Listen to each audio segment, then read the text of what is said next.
ലാൽകുമാർ, തരൂരിൻ്റെ ഈ ലേഖനമാകെ പരിശോധിച്ചാലും രാജ്യത്തെ പ്രതിപക്ഷത്തെ നയിക്കുന്ന വളരെ പ്രധാനപ്പെട്ട ഒരു പാർട്ടി എന്ന നിലയിൽ ആ കോൺഗ്രസ് പാർട്ടിയുടെ ലീഡർഷിപ്പിൻ്റെ ആ ഒരു ബലഹീനത പല രൂപത്തിൽ അദ്ദേഹം തുറന്നു കാട്ടുകയാണ്. ഈ ലേഖനത്തിൻ്റെ ആദ്യ ഭാഗത്താണ് ഈ പറഞ്ഞതുപോലെ മറ്റ് ചെറു പാർട്ടികൾ, സംസ്ഥാനങ്ങളിലെ പാർട്ടികൾ, ആധിപത്യമുള്ള പാർട്ടികളെക്കുറിച്ചൊക്കെ പരാമർശിക്കുന്നുണ്ടെങ്കിലും അത് കഴിഞ്ഞ് അദ്ദേഹം ഇതിൽ പരാമർശിക്കുന്ന ഓരോ വിഷയങ്ങളും താരതമ്യങ്ങളും നമ്മളത് കോൺഗ്രസ് പാർട്ടിയിലേക്കും രാഹുൽ ഗാന്ധിയെയും അല്ലെങ്കിൽ ഈ ഇപ്പോഴത്തെ ലീഡർഷിപ്പിനെയും ആ ലീഡർഷിപ്പിനോടൊപ്പം നിൽക്കുന്ന ആളുകളെയും ഒക്കെ ഓർമ്മിപ്പിക്കുന്നതാണ്. ആ പരാജയത്തെ ആ വിധം സ്മരിക്കും വിധമാണ് അദ്ദേഹം തന്ത്രപരമായി എഴുതിയിട്ടുള്ളത്. അതായത് രാഹുലിൻ്റെ പരാജയം, അല്ലെങ്കിൽ പ്രിയങ്കയ്ക്ക് ഫലപ്രദമായി ഇടപെടാൻ കഴിയാതെ വരുന്നത്, കെ സി വേണുഗോപാലിനെ പോലെയൊക്കെ ഒപ്പം നിൽക്കുന്ന ആളുകൾക്ക് ലഭിക്കുന്ന വലിയ ഒരു സ്വീകാര്യത. പക്ഷേ ആ സ്വീകാര്യത ഒട്ടും ജനാധിപത്യപരമല്ലാതെ കുടുംബവാഴ്ചയുടെ പശ്ചാത്തലത്തിൽ സംഭവിക്കുന്നതാണ്. കഴിവ് പൂർണ്ണമായും തമസ്കരിക്കപ്പെടുന്നു. ഈ രീതിയിലാണ് ഈ വിമർശനം ആകെ ഇദ്ദേഹം അവതരിപ്പിച്ചു വെച്ചിട്ടുള്ളത്. അവിടെ എൻ ശ്രീകുമാർ പറയുന്നത് പോലെ കോൺഗ്രസ്സിന് ഇതേക്കുറിച്ച് പ്രതികരിക്കാതെ തരൂരല്ലേ അവിടെ ഇരുന്ന്, അതും പ്രവർത്തക സമിതി അംഗമായി അവിടെ ഇരുന്ന് പറഞ്ഞുകൊള്ളട്ടെ എന്നു പറഞ്ഞ് ഇരു കൂട്ടർക്കും എങ്ങനെ ഈ വിഷയത്തെ മുന്നോട്ട് കൊണ്ടുപോകാൻ, എത്ര നാൾ മുന്നോട്ട് കൊണ്ടുപോകാൻ കഴിയും എന്നൊരു ചോദ്യം ഇതിനകത്തുണ്ടോ?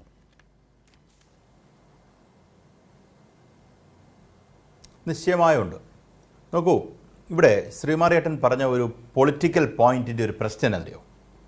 അത് ശ്രീമാറിയേട്ടൻ തന്നെ ആലോചിക്കേണ്ട ഒരു വിഷയമാണ്. നമ്മളുടെ അല്ലെങ്കിൽ കോൺഗ്രസിൻ്റെ, നമ്മളെന്ന് ഉദ്ദേശിച്ചത് ശ്രീമാറിയേട്ടൻ പറഞ്ഞു വെച്ചിട്ടുണ്ട്, കോൺഗ്രസിൻ്റെ ലീഡർഷിപ്പ് എന്ന് പറയുന്നത് നെഹ്റു ഫാമിലിയാണ് എന്ന് അംഗീകരിച്ചുകൊണ്ടാണ് കോൺഗ്രസ് നേതൃത്വം മുന്നോട്ട് നീങ്ങുന്നത്. ഇത് ഒരു പ്രശ്നം ഉണ്ടാക്കുന്ന ഒരു കാര്യമായിട്ടാണ് ഞാൻ കണക്കാക്കുന്നത്. അതാണ് ഞാൻ ആദ്യത്തെ സ്ട്രെച്ചിൽ പറഞ്ഞത്. ആ ഫാമിലിക്കകത്ത് നല്ല ക്വാളിറ്റിയുള്ള ആൾക്കാർ വന്നില്ലെങ്കിൽ ഈ പറയുന്ന പാർട്ടിയുടെ പെർഫോമൻസ് താഴ്പോവും. ഈ ശ്രീമാറിയേട്ടൻ ഉൾപ്പെടെ ഈ കൊടി പിടിച്ചിട്ട് അവസാനം ഇതിനകത്ത് വരുന്നത് കോമ്പീറ്റൻ്റ് ആയിട്ടുള്ള ഒരാളല്ലെങ്കിലും നിങ്ങൾ ആ കൊടി ഇയാൾക്ക് വേണ്ടിയിട്ടും ഇൻകോമ്പീറ്റൻ്റ് ആയിട്ടുള്ള ആൾക്കും പിടിക്കും എന്ന് നേരത്തെ പ്രീ ഡിഫൈൻഡ് പൊസിഷനാണ് നിങ്ങൾക്കുള്ളതെങ്കിൽ പിന്നെ രാഷ്ട്രീയ പ്രവർത്തനം അവസാനിച്ചു. കാര്യം BJP പോലെ ഒരു സംഘടനയെ ഈ പറയുന്ന മതം, വർഗീയത, വിദ്വേഷം പരത്തി മുന്നോട്ട് നീങ്ങുന്ന ഒരു സംവിധാനത്തെ തോൽപ്പിക്കാൻ ഒരിക്കലും കഴിയില്ല. അതാണ് നിങ്ങൾ മനസ്സിലാക്കേണ്ടത്. നോക്കൂ, രാഹുൽ ഗാന്ധിയുടെ മെറിറ്റും ഡിമെറിറ്റും അല്ല ഞാനിവിടെ പറഞ്ഞുകൊണ്ടിരിക്കുന്നത്. നിങ്ങളുടെ ആ പോയിൻ്റാണ് പ്രശ്നം.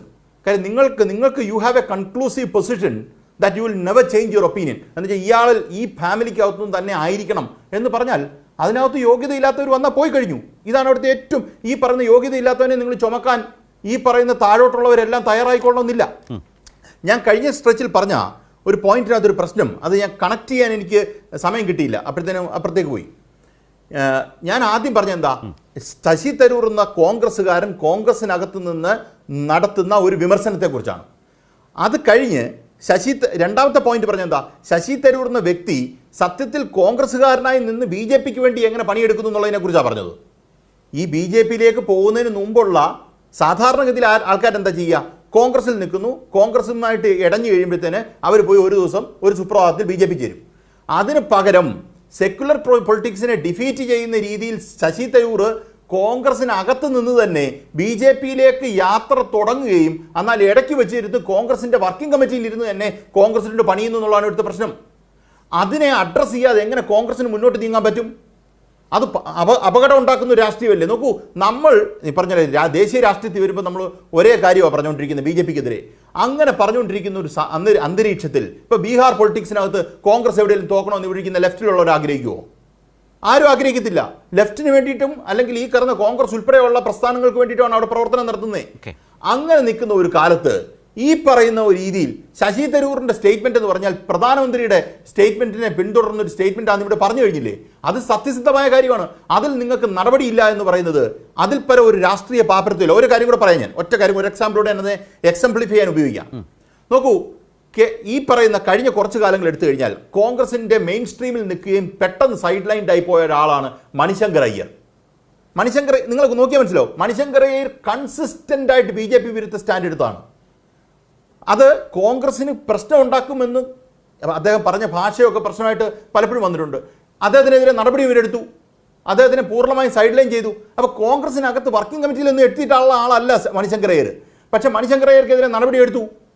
ഈ നടപടി എന്തുകൊണ്ട് ശശി തരൂറിനെതിരെ ഇവരെടുക്കുന്നില്ല? അതെന്നാ പറ്റാത്തേ? അപ്പോൾ അതാണ് ആ സംഘടനയുടെ ദാരിദ്ര്യം. സംഘടന എത്ര വീക്കായിരിക്കുന്നു എന്ന് മനസ്സിലാക്കുന്നത്. ഈ പറയുന്ന രീതിയിൽ ഒരു പൊസിഷൻ, നിങ്ങളുടെ പോയിന്റിൽ ഒരു പൊസിഷൻ എടുക്കാൻ പറ്റാതെ വരിക. നോക്കൂ, നിങ്ങളെക്കുറിച്ച് ആത്മവിമർശനം നടത്തുന്ന ശശി തരൂരിനെതിരെ നിങ്ങൾ എടുക്കണ്ട, അത് തെറ്റൊന്നുമില്ല. നിങ്ങൾക്ക് നിങ്ങളുടെ ഇന്റേണൽ ഡെമോക്രസിയുടെ ഭാഗമാണ്, നിങ്ങൾക്ക് ആരോട് വേണേൽ പറഞ്ഞു നിർത്താം. പക്ഷേ നിങ്ങളുടെ കൂട്ടത്തിൽ നിന്ന് BJPക്ക് വേണ്ടി പണിയെടുക്കുന്ന ശശി തരൂരിനെ നിങ്ങൾ ഈ സെക്യുലർ പൊളിറ്റിക്സ് പറയുന്ന ഈ ഇന്ത്യ മുന്നണിയുടെ ഭാഗമായിട്ട് നിന്നുകൊണ്ട് എങ്ങനെ നിങ്ങൾക്ക് ഡീൽ ചെയ്യാൻ പറ്റും? അപ്പോൾ ശശി തരൂർ പറയുന്നതിനകത്ത് ഒരു കാര്യമുണ്ട് എന്നിരിക്കുമ്പോൾ തന്നെ അതിനകത്ത് കോൺഗ്രസ് എന്ന് പറയുന്ന പാർട്ടി എത്തിയിരിക്കുന്ന ആന്തരികമായ ഒരു പ്രശ്നം, അത് BJPക്ക് വേണ്ടി പണിയെടുക്കുന്ന ഒരു അവസ്ഥ. ഇപ്പം ശ്രീമാറിയേട്ടൻ ഇത് പറഞ്ഞു ഒഴിഞ്ഞതിന് കാര്യം എന്താണെന്നറിയോ? ശ്രീമാറിയേട്ടൻ അറിയാം ഇതിന് കോൺസിക്വൻസ് ഉണ്ടാവുമെന്ന്. അപ്പോൾ ശശി തരൂർ പറഞ്ഞോട്ടെ, കുഴപ്പമൊന്നുമില്ല, അതൊന്നും ബാധിക്കത്തില്ല എന്ന് പറയുന്നത് യഥാർത്ഥത്തിൽ അത് ബാധിക്കുമെന്നുള്ളത് കൊണ്ടാണ്. അത് കേരളത്തിലും ബാധിക്കും, മറ്റ് സംസ്ഥാനങ്ങളിൽ ഉറപ്പായിട്ടും ബാധിക്കും. ശരത്തേട്ടൻ ഒറ്റ കാര്യം ആലോചിച്ചാൽ മതി. BJPക്ക് ബെനിഫിറ്റ് ഇല്ലാത്ത ശരത്തേട്ടൻ ആലോചിക്കും, ശരത്തേട്ടൻ മാധ്യമപ്രവർത്തനം നടത്താൻ നോക്കേണ്ട എത്ര ആളായി. BJPക്ക് ബെനിഫിറ്റ് ഇല്ലാത്ത ഒരു വിഷയം ദേശീയ ചാനൽ ശക്തമായി പിടിക്കുമെന്ന് കരുതുന്നുണ്ടോ? ദേശീയ ചാനൽ വാർത്തയാണേ. ഈ പല്ലവി ഘോഷ് ഉൾപ്പെടെ ആൾക്കാർ 10-15 മിനിറ്റാണ് ഇതുമായിട്ട് ബന്ധപ്പെട്ട് റിപ്പോർട്ട് ചെയ്തിരിക്കുന്നത് CNN-IBN. അത്രയും എക്സ്ക്ലൂസീവായിട്ട് പൊയ്ക്കൊണ്ടിരിക്കുന്ന ഒരു വാർത്തയാണ്.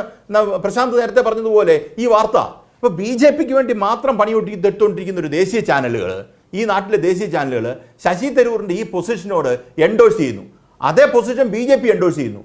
എന്നാൽ കുഴപ്പമൊന്നുമില്ല, അദ്ദേഹം എന്ത് വേണേൽ പറഞ്ഞോട്ടെ. അപ്പോൾ ശശി തരൂർ എന്തെങ്കിലും പറഞ്ഞാൽ അപ്പോഴേ അദ്ദേഹം എഴുത്തുകാരനാവും. അങ്ങനെ എഴുത്തുകാരനാണെന്ന് പറഞ്ഞ് ഒഴിഞ്ഞാൽ പറ്റത്തില്ല. അതിന് നടപടി കൃത്യമായി നിങ്ങൾക്ക് എടുക്കണം. അതല്ലെങ്കിൽ അല്ലെങ്കിൽ നിങ്ങൾ പറയണം, അദ്ദേഹം ഇറങ്ങിപ്പോകാൻ പറയണം, അല്ലെങ്കിൽ സ്ഥാനമാനങ്ങളിൽ നിന്ന് പുറത്താക്കണം. നിങ്ങളുടെ BJP വിരുദ്ധ പൊളിറ്റിക്സിനകത്ത് നിങ്ങൾ വെള്ളം ചേർക്കുന്ന ഒരവസ്ഥ ഉണ്ട് എന്നുള്ളതാണ് എനിക്ക് ഇതിനകത്ത് മനസ്സിലാവുന്നത്.